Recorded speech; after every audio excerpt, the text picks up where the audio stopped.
Woman pleads guilty to providing drugs that killed Matthew Perry. 2 years ago, October 2023, Matthew Perry died at the age of 54. That's the picture that gets me every time. Autopsy report revealed he died from the acute effects of ketamine. Now, 2 years later, Jasveen Sangha, 42, a woman who's reportedly named the Ketamine Queen, has pleaded guilty. That happened Wednesday in Los Angeles federal court. 1 count of maintaining a drug-involved premises, 3 counts of distribution of ketamine, 1 count of distribution of ketamine resulting in death or serious bodily injury, according to the Department of Justice. Sangha had been scheduled to go on trial in late September. The dual U.S.-UK citizenship has been in custody since her arrest, August 2024, nearly a year after Perry's death. Her attorney said Sangha has accepted responsibility. I hope so. She feels horrible. She's felt horrible from day one, her attorney, Mark Garagos, told reporters outside the courthouse on Wednesday. This has been a horrendous experience. Mark, I was going to try to get through this one without pausing. Horrendous for who? For your client? Or Matthew Perry's siblings, parents, people who loved him, people who read those horrific text messages that your client and others before and after he died were going back and forth, saying really crass, nasty things.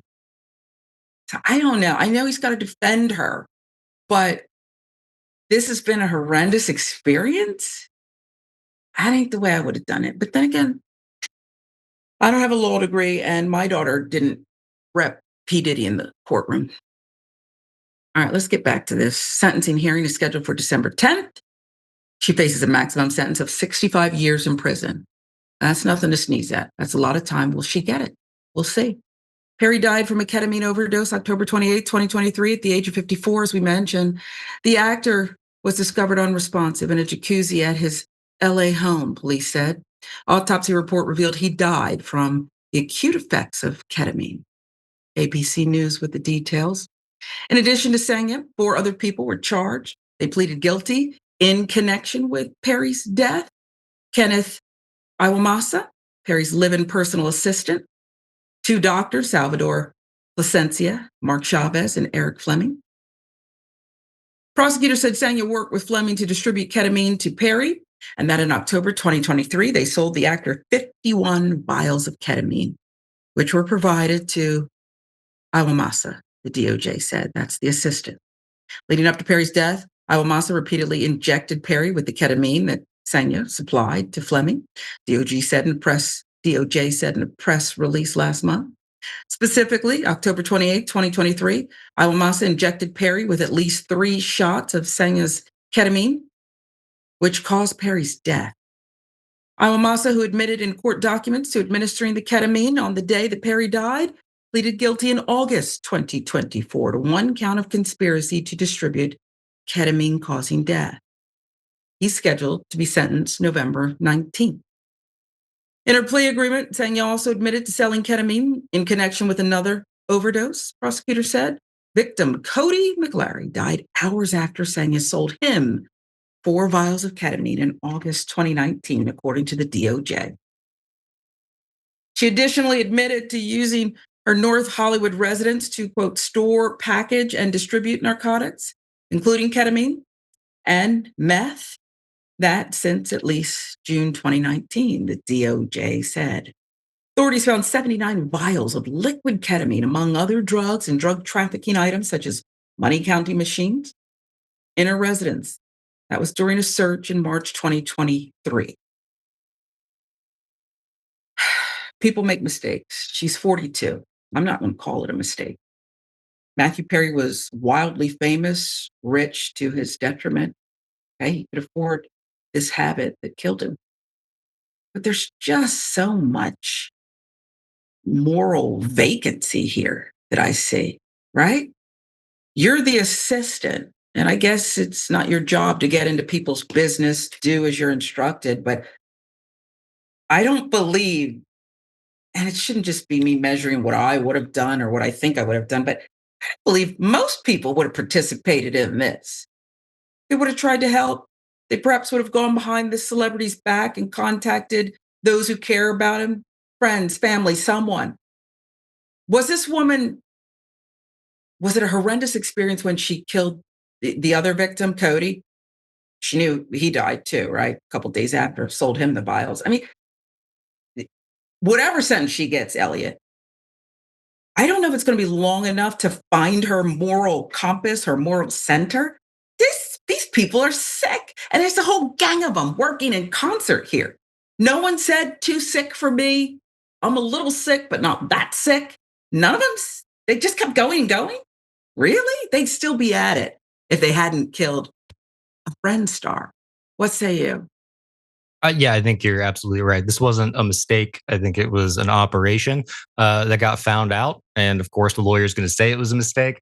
I mean, I grew up watching Friends, as a lot of people did. I modeled a lot of my personality off of Matthew Perry's Yeah. character Chandler, which has still stuck with me, much to the chagrin of my wife, who gets annoyed when I sometimes fall into his Ah, cadence. But I do have. You want to hear? I have interesting connection ooh, to this juicy. story because I actually the doctor in this case Yeah. was my doctor for several years, and I recommended him to my friends, the Salvador Placentia Oh my fella, God. and my friends would go and we would have our checkups, and I remember having this conversation about like, man, this doctor seems really laid back about like best practices and mostly just wants to like talk about comedy the entire time.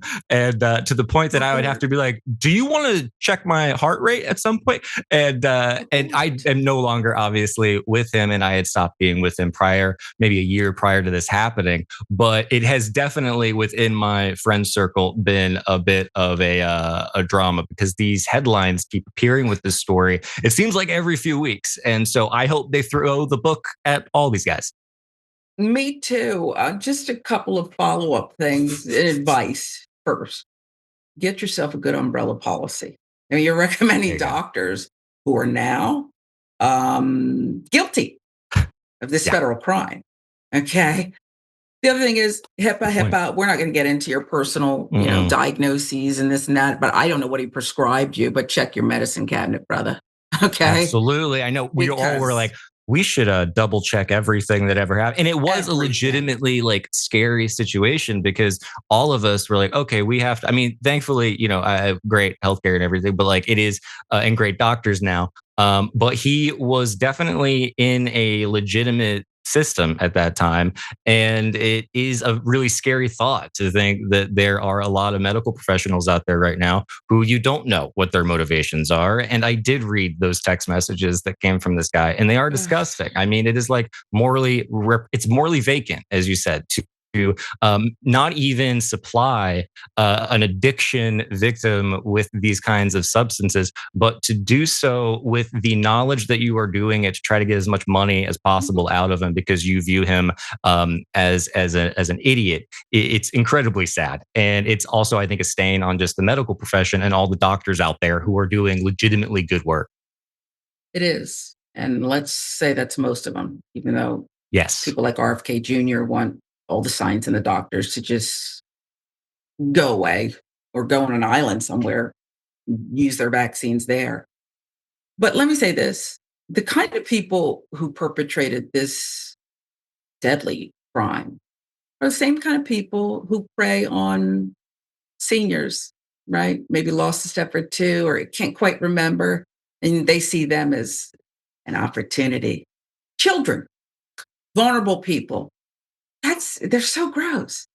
And what we've seen happen in Hollywood, I won't say how often, I don't know, but isn't this part of the adjacent, we'll say, to what killed the king of pop? Not ketamine, but this thing where you're so rich or you're so addicted or both, you can find somebody to give you what you want because there's always somebody who's just morally bankrupt.